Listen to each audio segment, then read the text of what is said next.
podcast. We are the Faculty Pride podcast, and we're here with David Armand today. He's going to talk to us about his new accolades with mirrors. You have recently been recognized in this for this essay, yes, in the notable literary nonfiction section of Best American Essays, Right. right? Yes. Which So, is kind of a mouthful. yes, Yeah. that's why I had to cheat. Yeah, yeah.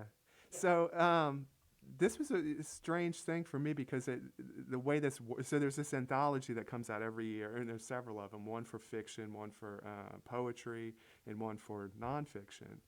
And what they do is they sort of curate all the things that have been published the previous year, all these literary journals, and then they choose probably about a dozen of them to reprint the whole essay. Right. And then in the back, they list the ones that almost made the cut. But this is still out of like thousands and thousands of journals and publications. And I didn't know that mine was even in there, but someone had emailed me and said they saw it. And so I looked it up, and sure enough, it was listed in the new and notables section, which Uh-huh. was kind of thrilling for me because I mean, the journal that published it was just a small journal, Belmont Story Review. Right. I was going to ask you a little bit about that. So how does it get recognized at that level? Do you get nominated by someone? Well, so I think what happened is the editor of the journal submits like maybe his favorite two or three that he published that year. Right. And then there's the series editor of the Best American collection, and he reads through all these submissions and chooses, like 100 of them. And then there's a editor of that specific anthology who chooses like 10 of those or something. And so the 100 that are part of it, those get listed as the notable ones, and then like the 10 or the 12 are the ones that single editor. So they have a different editor for each year, if that makes Gotcha. sense. Gotcha. It was kind of a convoluted kind of thing to me because I had never really had that happen to me before. But then, so I started kind of researching how it happened. But yeah, that was it. Yeah, but this is not the first time I've talked to you. So you've Yeah, done other really cool things yeah, yeah. previous to this. Now this is, I'm assuming that the essay is a shorter piece, yes. Right, So right. but you've got books Mm-hmm. as well. Mm-hmm. And I heard through the grapevine there was a little birdie in the office this morning that said that she's worked with you on a cover for Yes, one of yeah, your yeah, books. Patty Stiles, yeah, something like that. yeah. So, Yeah, yes. so I was lucky because Patty and I became really good friends over the years. So I had this idea, with my first book, that I wanted to use a painting that my grandfather had done. Oh, nice. Um, and so I came in here. I'd never met Patty before, and I said, "Is there a way you can help me scan this painting and help me put it onto a cover of a book?" Like I didn't know how to really do that, and so Right. months and months of going back and forth together and scanning pictures and working on fonts and all this, we came up with a book cover, and I just sent it to my publisher, and he loved it. Right. And not only for the fact that I saved him the work, because most of the time the publisher does that, so I saved him the work of designing a book cover. Plus, and then the coolest thing was it was Yeah, a but they painting send my you grandfather. like silly pictures to pick too for your front of your books. Well, that was the thing, yeah. So a lot of times publishers, like bigger publishers, they give you no Right. say whatsoever. And in my case, they just said, "Well, yeah, we'll let you see. We'll see what you can do." And then when I came up with that, they were really impressed. And then all my subsequent books, he said, "Are you going to do the cover for this one?" So Patty and I still had this collaborative thing, and so I'd just bring her a picture and say, "What can you do?" Or sometimes one of my books, I had two separate pictures. So a picture of a girl walking into the woods, and then there was a picture of a gorge.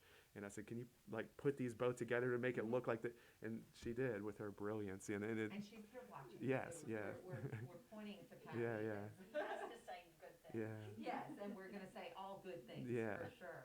Now, um, you were going to say something about your grandfather. Yeah, so he painted the image that was on my first book. And just a little bit of like serendipity, I guess, is the publisher is part of Texas A&M University Press Consortium. Okay. And my grandfather went to Texas A&M on the Oh, GI Bill, yeah. And so, I mean, he's no longer with us, but and he wasn't, unfortunately, to see the book come out. But I, he saw it. yeah, well, he did, yeah, I think he did too. And Yeah. I actually, one of these bold things that I did when, I don't do stuff like this so much, but I emailed the publisher and said, the story, my grandfather went to Texas A&M, and when your catalog comes out, I notice a lot of times you feature a book on the cover of the catalog that's in the catalog. So what would you think about And I wasn't trying to promote. I just thought it'd be so cool because he was like real proud of being an Aggie, you know. And Yeah. so lo and behold, his picture, the cover of my book ended up on the cover of the catalog for that year. And so I Amazing. always think, well, yeah, he's happy about that. I think, you know, to see, you know, Absolutely. so yeah, that's how that happened. So Absolutely.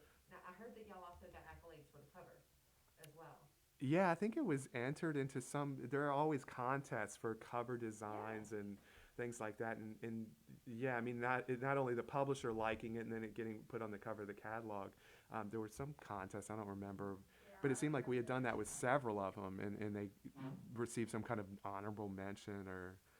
And people always say don't judge a book by its cover, but people judge books by their covers, For and sure. if you see a cover that just doesn't look professional or um, people aren't going to pay as much attention to it. I don't think. Right. You know.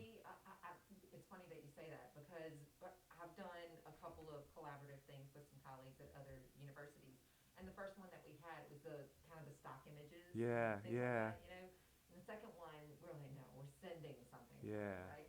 And one of the some of the things that we were doing was like reality television, and of course some of it was swamp people, and Yeah. you know Yeah. we were Yeah. always talking Yeah. about it. Yeah. So we went down and took some pictures in the swamp to try to get some nice Yeah. covers for these Yeah. things. So I mean, obviously both of us are saying if you have an option to do your own covers, do your own cover, Yeah. and the publishers are seem to be a little inviting with that, right? They are if they're you know like for If me they're for decent, university yeah, press they have been but like yeah, bigger publishers they and so my last book that came out last year they weren't having that they just said no we're going to do the cover we'll send you a couple of ideas and they were all terrible and so I was telling Patty before this I mean it's like I hate to say that but it's just it's I don't it just doesn't feel like one of my books to me because it just doesn't look it doesn't have the same aesthetic as the others hmm and so it is what it is. I'm happy to have the book out, you know, but it's you know so that's what happens if you can't really have because you know what your book's about. You're the one who wrote it and spent all that time with it, and you know what best you know kind of like encapsulates the book. And a publisher, even though they've read it, they just don't have the same idea necessarily. But right. Well, tell me about mirrors. Then. so mirrors, how much time do we have? Because 100 years. okay, well, so mirrors is a collection of essays. So they're all nonfiction essays, and they're not academic essays. They're basically like I was telling Patty, like short. It's like a collection of short stories, but instead it's a collection of short essays, and Okay. they're all like little memoirs, but they're all connected thematically. And so the essay mirrors is actually. About, which is what the whole book is called. So it's mirrors, and that's a title essay. Is about something really interesting that happened to me a couple of years ago. Is I went on Ancestry and put a DNA test in there, and one day Ooh. I was checking it after it had been there for about a year, and all of a sudden it said you have a first cousin named the name of this person. And I won't say the name just to protect people's privacy, but Right. and I had never heard of this guy before. And I shared more DNA with him than anybody else on my list. Uh oh. And so I thought, well, so there's got to be a mistake. And so I was adopted. I knew that much. Mm-hmm. But I thought that this other man was my father. My whole life, everybody said, you're adopted, but this is your dad. I knew who my mother was. I'd met my mother and wrote a book about her, a memoir about her also. Um, and so I started doing a little bit of research, like you do. You go on Yeah. Google and you're like, look this guy's name up, and so I look at You him. Google who am I? Yeah, and so I Right. look this guy up, and he has blue eyes. He has the same color hair that I have. He lives in Gretna, um, Oh and wow. and so I discovered, well, this guy's my cousin. And then so I look up, well, who's his father? And then I look up his father's brother, and I mean, I can say every time I tell this story, I've been telling it probably 100 times. Like I was like looking at the keyboard, and my hands were just kind of quivering. I called my wife, like pointed at I couldn't even say anything, and the guy looked like a picture of me when I was the same Oh age, wow. and she was like, "Oh my God, that's your dad." And this guy lives in Pennsylvania. I'd never heard of him, never met him, so I started emailing him. I was like very bold and kind of aggressive about this because I was like, this is crazy. And so he said, yeah, I don't know. This is, and he said, well, I did live in Houston for a while in the 70s, and I used to go to New Orleans on the weekends in the late 70s, which would have been when I would have been conceived.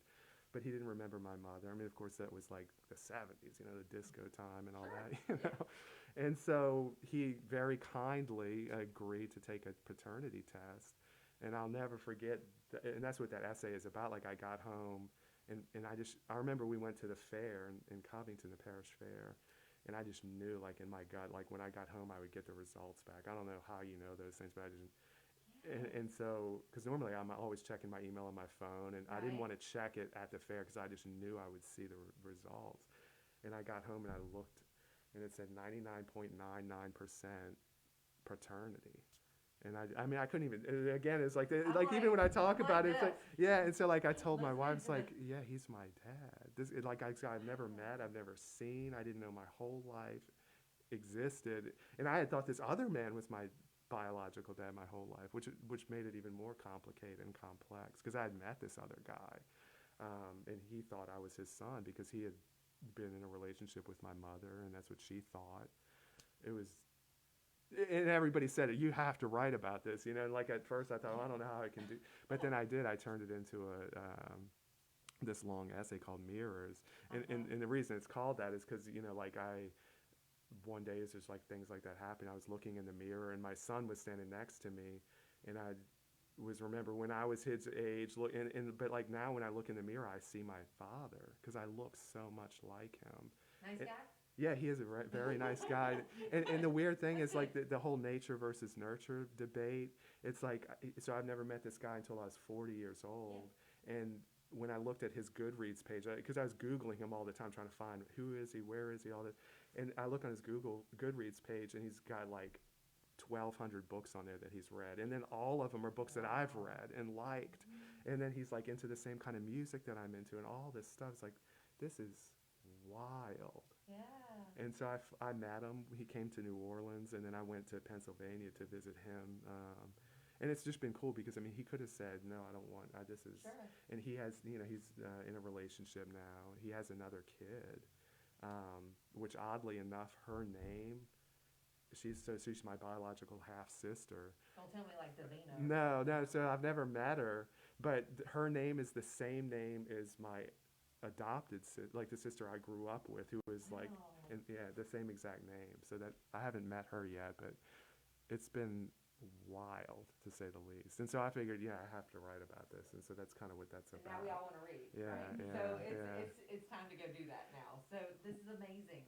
I think a lot of people find things on ancestry.com when they're there, and my dad was also adopted, and he met his father before ancestry.com. yeah, The situation, everything worked out, and fortunately, in my dad's line, there's a librarian, and like it's a close yeah, cousin of yeah, my dad's. So he just sent us all the information about yeah. us as soon as he was finished. I mean, as soon as I contacted him, he sent us. He's like, "Here's your great grandfather," and blah blah blah. And it's funny, like you're talking about names. I have a grandfather, a biological grandfather on my dad's side, who's I think the way it worked out is his name is something with William and Jacob is his last name. My husband's name is William Jacob.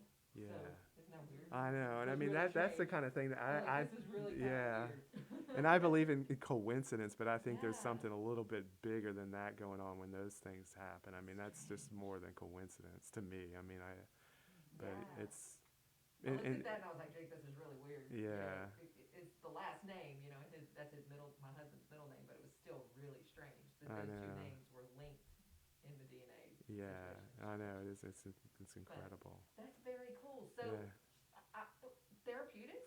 very, very. Because I mean, that's what we always talk about. Like, who am I? Where did I come? And I always thought I knew that. And Right. so, because I was actually my mother.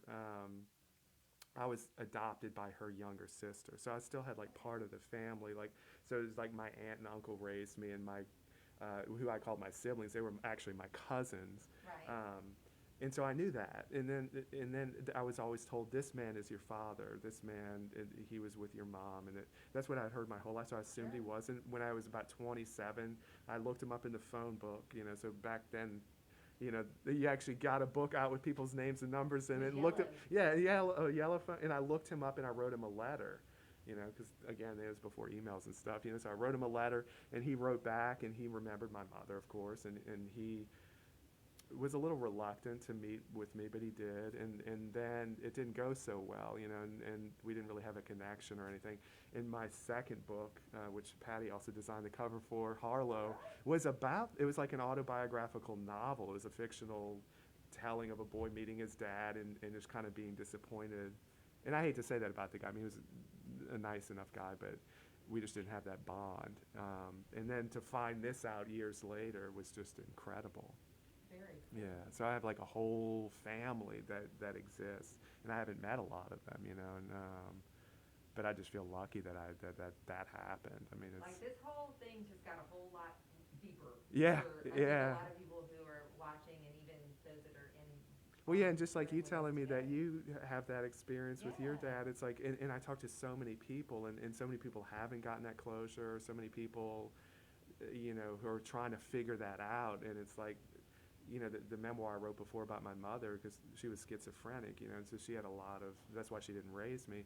And the most touching things to me are the people who share their story with me, and then somehow it's like Right. therapeutic for them, Right. to read that. Absolutely. My dad's very thankful. I mean, he was adopted. My grandfather was amazing, and when we were there talking to his biological father, he wanted to talk about my adoptive grandfather all the time. And we were like, Yeah, you got to ask him some questions about him. yeah, We need to know about him. Because he was very sick when my dad met him, and he ended up passing like just a couple months later. So yeah, we didn't have much time I before know. he was gone. But he was very thankful. Like you said, it's an odd form of closure, Yeah, you know, it to is. figure out who these people are. And I've talked to some people. In fact, a very good friend of mine, his advice was, don't pursue this. And Wow. he was very kind about it, and I think he meant well, but I just thought, well, there's no way I cannot pursue it. Like, even if it turns out badly, I just have to know. I want to Right. shake this person's hand and look at his eyes. And I got to do that, and I got to hug him, and it just felt like it was like just instantaneous, like the bond that we had. It was, I mean, it's like every time I talk about it, like I kind of tear up because it's just, Wow. yeah, it's like That's amazing. you just can't. And everybody said, man, you have to, like, you've been writing all these things, you have to write this story. And so I wrote the essay, and then, I started writing others that kind of connect to being an adoptee, growing up. And I remember, like, even though it was family that adopted me, we had a social worker come to our house, and she would pull me into a room and ask me, is everything okay? Tell me about your, and I was like an 8-year-old kid, so I just said, yeah, everything was fine, so, but I could never understand, like, why all this, like, formality. And then I had to go to a court and talk to a judge and say, yes, I do want to live with this, like, things like that. And so I Right. wrote about that experience because I don't know. I think it maybe could be helpful to people to know, they're not Absolutely. alone. And I talk to so many people. Um, Absolutely. I have friends who are adopted as well, and some of them have zero interest in yeah, ever, or they say that now, but yeah. then you think maybe when you have children, you'll want to know, Well, that's, I think, or, what really drove me is having kids. And when I look at my kids and see, like, the similarities, and it's, to me, it's just, like, so important to know where you came from, what your roots are. And it was comforting to me because I was always different from my adopted family. Like, when I grew up, I tell, they're surprised, but, like, there weren't books in the house where I grew up. We had, like, a right, set of encyclopedias, and that was it. So it was like, where did I get that love for reading? And then, like, when I look at my dad's Goodreads page, and he's got like 1,200 books listed on there, and I start scrolling through them, and, like, his favorite books like Cold Mountain and all these books that I read and loved. It's like, I mean, you just can't, like, make that up. I mean, that's just, like, weird. Like, yeah, and so that's why I feel like it was, fascinating yeah. for Even if sure. I hadn't met him, just knowing that was comforting to me. It's like, well, that makes sense. That's why I like this stuff. You Right. know. So what's next for you? Because you've always got something else going Yeah. on. So I'm I bet the pen's already going. Yeah, so that book is, like, sort of in the editorial process. It's done. It's under contract, and it's going to come out next year. Mm-hmm. But they like to go through and just kind of give you some suggestions. And then I have another collection coming out, a poetry collection next year. And then I just finished a novel, which I'm sending around. So, like, even though I've done books, it's always like starting over. It's like, well, I have to find a publisher, and I have to find, you know. Okay, so what kind of writer are you? Because there's a couple of different ones, right? Do you work on several projects at one time, or do you close the book and open the book? Yeah, the latter. I can't. It's hard. So for right now, like, I finished a novel during the summer, and then I just haven't done anything since. I feel kind of lazy, but it's like, well, I have these two books that I'm gonna have to edit soon, this novel that I'm trying to send around. And if I start something new, I think it'll just be Right. pulling me in too many I directions. have a friend who's a writer who keeps a box, and she does, nonfiction, as well as fiction Mm-hmm. too, because she's a true crime writer. But she'll have a box that has all of the characters Yeah. and their attributes and the things that make them up, and then she'll have another box for the other book that she's working Yeah. on, because she'll work on two crime things at one Yeah. time. She doesn't know when it's going to break. She doesn't know when she's going to get more information on one or the other. Yeah. So she'll have a couple of things in in um, in the fire, and then she also does some fiction as well. So she'll have a box for those Yeah. characters, which was really Oh yeah, I think that's a great. And if I had more time, of course that's what everybody wishes for. Is a bit of more time. I would like to have multiple things going just to keep me. I have to be busy, Sure. and so when I feel like there's a lull, I sort of feel kind of depressed. Like I need to be doing more work, Yeah, But absolutely. yeah. Oh my gosh, this has been wonderful. Thank you Yeah. so much. Well, thank This has you. been Thank great you. today. We appreciate it. Yeah. And you've got a little audience in here with Yeah. you today Yeah. watching what's going on, and we have some viewers online as well. But please keep us in touch. And Oh, I definitely, appreciate, definitely. please, faculty, remember to send your stuff to the byline or reach out to the Center for Faculty Excellence and tell us what you're doing, because we certainly never have had this fantastic story had we not reached out to you. I We know. didn't know what mirrors was. Yeah, It and doesn't say that in the byline. I know, and I was telling Patty, I almost didn't send it, and then I sent it like on the 23rd of August to Byline, and then it comes out right after, and I thought, man, hopefully people don't think like this guy's sending this information right after the hurricane happened. He doesn't care about, all the trouble that's going on. But it's like, I did send that out way before the hurricane, and it just happened to come out We needed after, this yeah, story so I'm today. glad that Yes. worked out. We definitely needed Because this I story. had sort of buyer's remorse when I saw it come out in the byline like the day after campus reopened. I thought, man, they're going to think I'm just insensitive. But No. I did send it way before the hurricane, so So, no. that's my We all disclaimer. know. Yeah. Absolutely.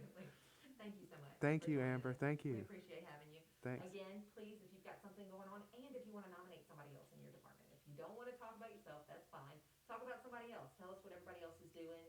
Send it to center@selu.edu, or message us on the Center for Faculty Excellence page, or just send it to the byline, because we're stealing from them. So, thanks. Thank you, Amber. Thank you. All right. Thank you, guys, and we will see you next time. Thank you for watching the Center for Faculty Excellence Faculty Pride podcast.